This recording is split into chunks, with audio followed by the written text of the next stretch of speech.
I'm going to show you how to edit fast with free software and with my preferred paid software, which is Adobe Premiere Pro. I would like to give a shout out to Nat from my Discord server because I got motivated to actually record this video because Nat asked me a question about editing and showed some interest in learning how to do it better. So first, I would like to recommend you a video editing software, and I've got 3 depending on your particular circumstances. If you've got quite a slow computer and no money, try Kdenlive because it might run on your machine. It's what I edited with for quite a long time and it's really good. If you want something more advanced and you've got a good computer but still no money, try DaVinci Resolve. I don't use it, but I've heard that it's amazing. It's mainly designed for color grading videos, so if you're interested in that, then definitely give it a shot. However, my recommendation is Adobe Premiere Pro because I use it and I like it a lot. So if you've got money, if you've got a good computer and you want something advanced, then try it. The first part of the video will be on Kdenlive and the second part of the video will be on Adobe Premiere Pro. Okay, so we're in Kdenlive, and first I would like to show you the idea of cutting. This is the most important thing that you're going to do when editing. So you better make sure that you can do it efficiently and quickly. So I dragged in a video that I recorded recently, which was my last one, the Garden of Banban video. And I'm just going to show you how to cut, how to maneuver around the timeline, and just make a few quick, efficient cuts for your video. Okay, so let's say I want the video to start here instead of here. The slow way to do this would be to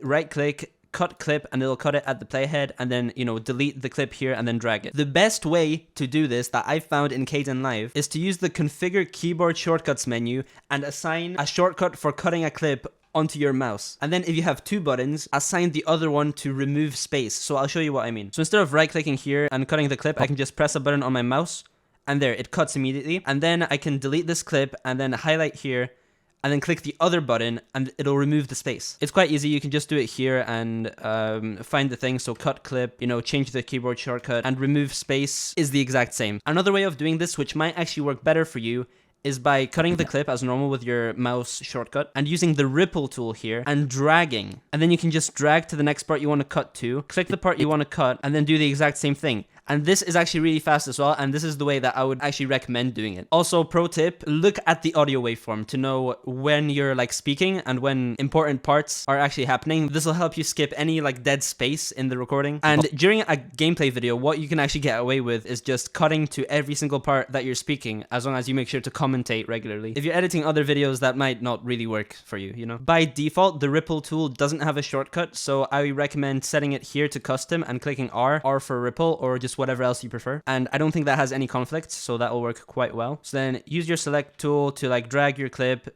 cut with your mouse, click R for the ripple tool, move, and then move to another place, cut, ripple tool.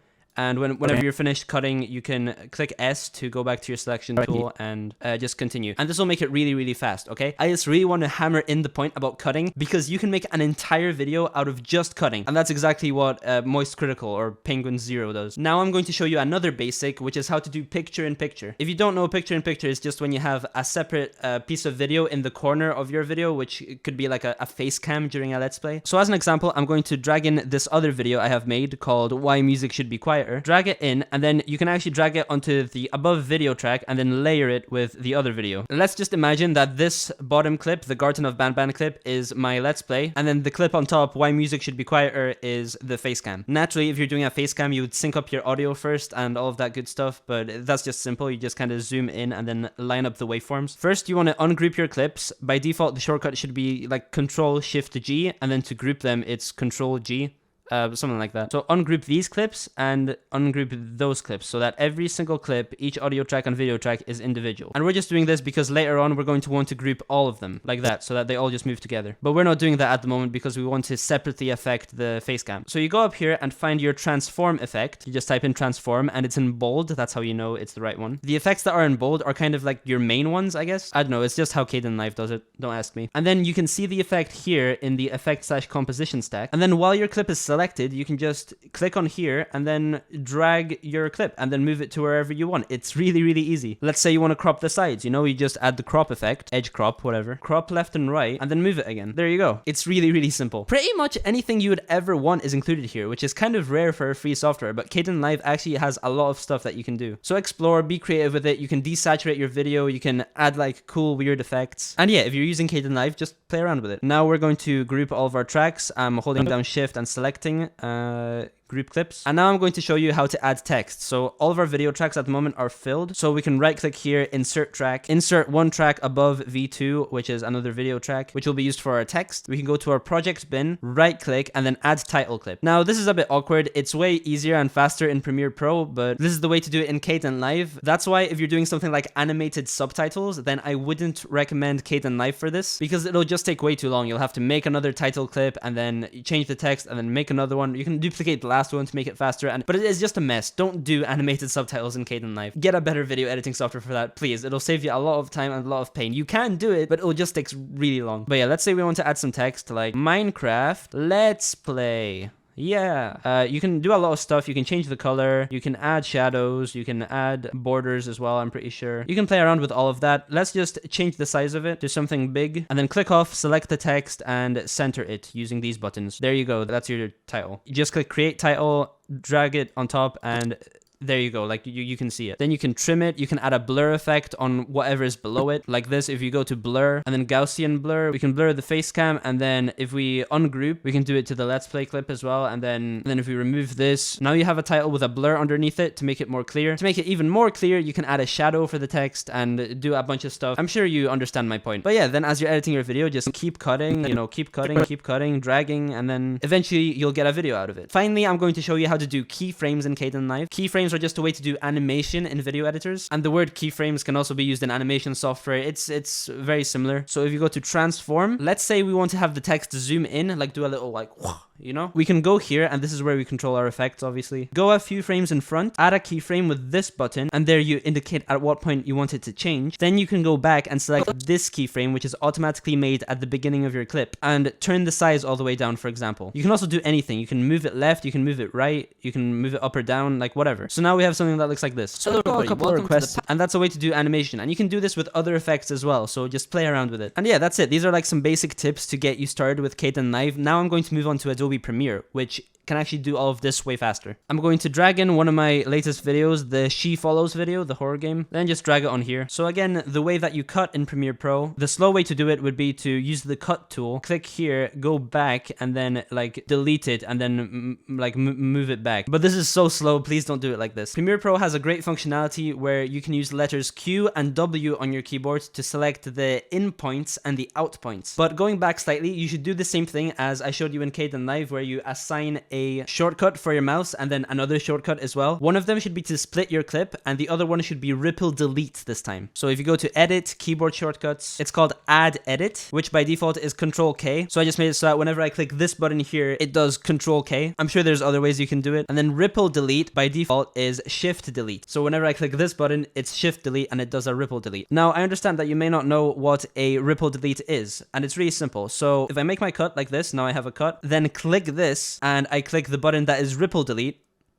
it deletes the clip and moves whatever is in front of it to where the old clip used to be. And this makes things really, really fast. But in Premiere Pro, what you can do to make this faster is if you want to make a clip. So let's say I just want to start the video like here, just right at the gameplay. I just did it by instinct there, but if I find it again, then you can click Q and it'll move wherever you have your playhead. You don't even have to make a cut. It'll move wherever you have your playhead to the point of the last clip. So let me show you. Let's say I make a cut like here. And now if I go here and I press Q, it'll move it to the end of the last clip. And then you can use W to trim the end of clips. So if I go here, click W, you can just trim the end of the clip if you like. That is the fastest way to edit in Premiere Pro. It's 3 clicks. Make the cut, find the place you want to cut to, and then click Q. That's it. So now that you're a master at that, I'm going to show you how to do picture-in-picture. So I'm going to drag in my video called Looking at My Retention Graphs. I can just drag it here, and it's a very similar format to Kdenlive. There's your audio tracks 1 and 2 and 3 and so on, and also your video tracks. Yeah, so if I drag this video on top of the other one, then it'll overlap, but in the effects here, I can just go to motion and then do pretty much the exact same thing I did on Kdenlive. I mean, it's just so easy. Find your crop effect if you want to crop it, and it's even better on here because you could just straight up do this. I think you can do that on Kdenlive as well, I can't remember. And yeah, yeah, there we have our picture in picture. Now I'm going to show you how to add text. So you can use your text tool. You can also click T, which is better. Just click anywhere on the video where you want to add text, write it, and then you can go here and highlight it and then change the font or whatever. You have to highlight it, by the way, if you want to change the fonts. Like, you can't just do this and then choose like Times New Roman or whatever. Like, it won't change it. You have to highlight it. And it's like that on a lot of softwares. So, you know, there we changed to Times New Roman. Let me just do that again. I can go back to my selection tool or click V and then just drag it around. Center it. You can add shadows. You can add borders. You can add strokes. You can do so much stuff. Like, there we have Times New Roman with a red outline. It looks terrible, but I mean, this is how you do it. And then all of your effects here are instead at the bottom. Again, you can look through those, play around. Make sure to use your free trial to its full potential. And now finally, I'm going to show you keyframes. So same process as last time. Go to motion and then you click this keyframe button. It doesn't make an automatic keyframe at the start this time, unlike Kdenlive. You know, then again, you just go to wherever place you want, add another keyframe using this button, and then adjust your values. So let's say I want scale at 0. And now we have text that smoothly like zooms in, so that's great. You don't have to use this, but something that's cool about Premiere is that you can also adjust the keyframe velocity, so you can get it to like speed up and then gradually slow down as the keyframe goes. So it's here, like this is the velocity, and if you do something like this, you can get it to go like phew, like be really fast at the start and then slow down like that. And it's different compared to what we had before because it's like really sharp. But yeah, as you can see, everything can be done faster in Premiere. However, again, if you have a slow computer and no money, Kdenlive is the best option that I've found for me. If you've got a slightly faster computer and no money, again, try DaVinci Resolve, try learning it from somewhere else. But today I showed you how to use Kdenlive, all the basic features that you really need from Kdenlive. I know this wasn't the most complete video, but hopefully I just showed you how to do these basic editing techniques, because in my opinion, just using these techniques, cutting quickly, adding effects, adding text, and doing like picture-in-picture, that's all you need to make a great video. Again, thank you to Nat for encouraging me to actually make this video. I had planned it for a while and I'm happy to actually have done it. And that's it. Thank you very much. Goodbye.